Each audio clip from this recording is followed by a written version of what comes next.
Adobe ইলাস্ট্রেটরে আমরা যখন কোনো লেখাকে গ্রেডিয়েন্ট কালার করতে চাই তখন দেখা যায় গ্রেডিয়েন্ট কালার দিলে লেখাটা একদম ব্ল্যাক হয়ে যায়। এক্ষেত্রে আমরা অনেকেই রাইট বাটন ক্লিক করে ক্রিয়েট আউটলাইন করে তারপরে আমরা কালারটাকে গ্রেডিয়েন্ট কালার করার চেষ্টা করি।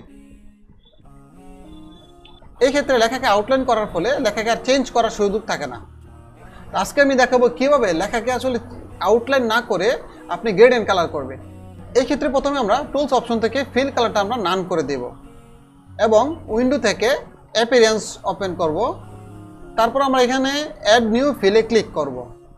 তারপর আমাদের ইচ্ছা মতো আইডি ওভার কালারের মাধ্যমে অথবা যে কোনোভাবে গ্রেডিয়েন্ট কালার দিলেই দেখা যাবে আমাদের লেখার মধ্যে গ্রেডিয়েন্ট চলে আসছে। সেই সাথে আমরা চাইলে ইচ্ছা মতো স্কেলিং করতে পারবো এবং লেখাটাকে ইচ্ছা মতো চেঞ্জ করে নিতে পারবো।